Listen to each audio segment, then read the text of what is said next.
Assalamualaikum warahmatullahi wabarakatuh. Saya Ahmad Dhani Alfanani. Dengan NIM 2511301. Dari Prodi Pendidikan Guru Madrasah Ibtidaiyah. Tugas ini saya buat untuk memenuhi kebutuhan tugas filsafat pendidikan. Dalam video ini, kita akan membahas tentang filsafat pendidikan, konsep ontologi, epistemologi, dan aksiologi dalam pendidikan, juga metode ilmiah.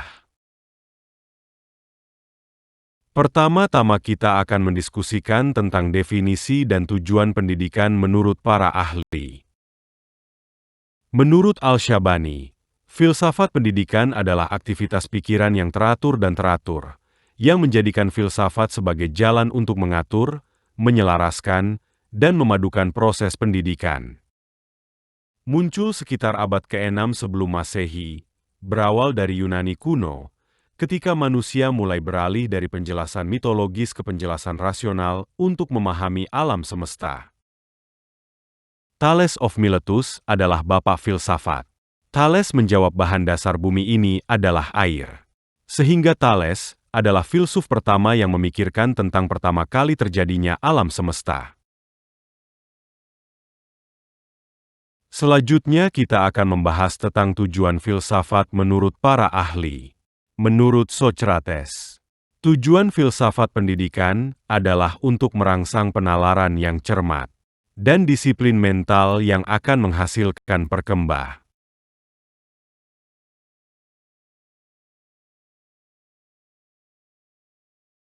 Tujuan pendidikan menurut Plato adalah untuk menemukan kemampuan ilmiah setiap individu, melatihnya sehingga menjadi seorang warga negara yang baik dalam suatu masyarakat yang harmonis.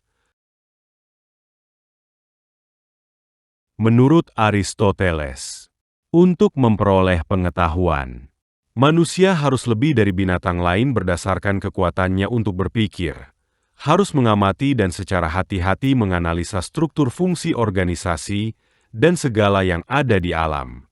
Adapun tujuan filsafat yang bisa disimpulkan adalah membantu memecahkan masalah pendidikan secara rasional, menyediakan kerangka berpikir tentang manusia, dan mengarahkan proses pendidikan agar sesuai dengan nilai dan hakikat manusia.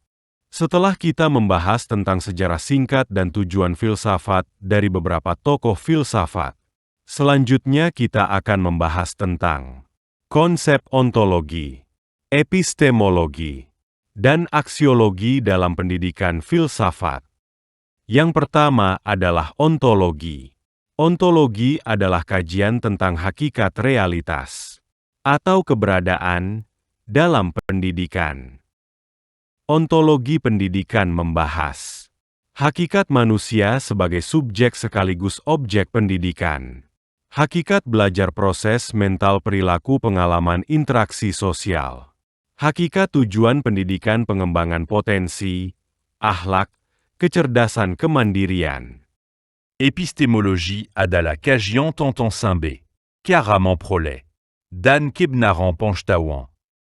Dalam pendidikan, epistemologi berkaitan dengan bagaimana peserta didik memperoleh sebuah pengetahuan, bagaimana proses, teknik atau metode pembelajaran yang benar untuk diajarkan.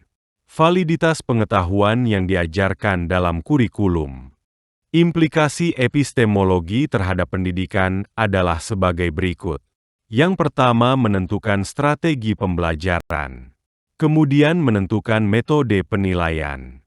Dan menentukan peran guru sebagai fasilitator atau sumber utama pengetahuan. Aksiologi adalah kajian tentang nilai dan tujuan penggunaan pengetahuan. Dalam pendidikan, aksiologi membahas nilai moral dan etika dalam pendidikan. Tujuan akhir pendidikan apakah untuk kesejahteraan, kecerdasan, atau teknologi. Bagaimana pengetahuan digunakan untuk kebaikan manusia dan masyarakat. Setelah kita membahas tentang konsep ontologi, epistemologi, dan aksiologi dalam pendidikan, Selanjutnya kita akan membahas materi selanjutnya, yakni tentang metode ilmiah. Pertama-tama kita membahas tentang definisi metode ilmiah. Metode ilmiah merupakan prosedur dalam mendapatkan pengetahuan yang disebut ilmu. Jadi, ilmu merupakan pengetahuan yang didapatkan melalui metode ilmiah. Selanjutnya kita membahas tentang tahap metode ilmiah. Yang pertama adalah teori, kemudian hipotesis, selanjutnya logika, yang ketiga data dan informasi, yang keempat paradigma, yang kelima kesimpulan, dan yang terakhir evaluasi. Tahap pertama adalah teori. Teori adalah serangkaian variabel, definisi, dan dalil yang saling berhubungan untuk memberikan pandangan sistematis mengenai suatu fenomena. Hipotesis adalah pernyataan sementara tentang yang diajukan dalam bentuk dugaan atau teori, yang merupakan dasar dalam menjelaskan kemungkinan hubungan tersebut. Logika merupakan suatu proses berpikir yang membuahkan pengetahuan. Sementara data dan informasi menguji hipotesis secara empiris.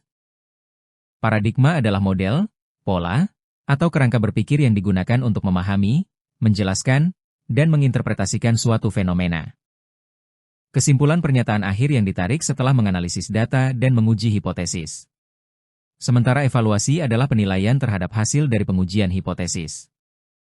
Kesimpulan dari pembahasan kali ini. Yang pertama adalah filsafat pendidikan berfungsi sebagai landasan untuk memahami tujuan, proses, dan nilai dalam pendidikan. Kemudian ontologi, epistemologi, dan aksiologi adalah tiga pilar yang menjelaskan hakikat, proses memperoleh, dan tujuan penggunaan pengetahuan dalam pendidikan.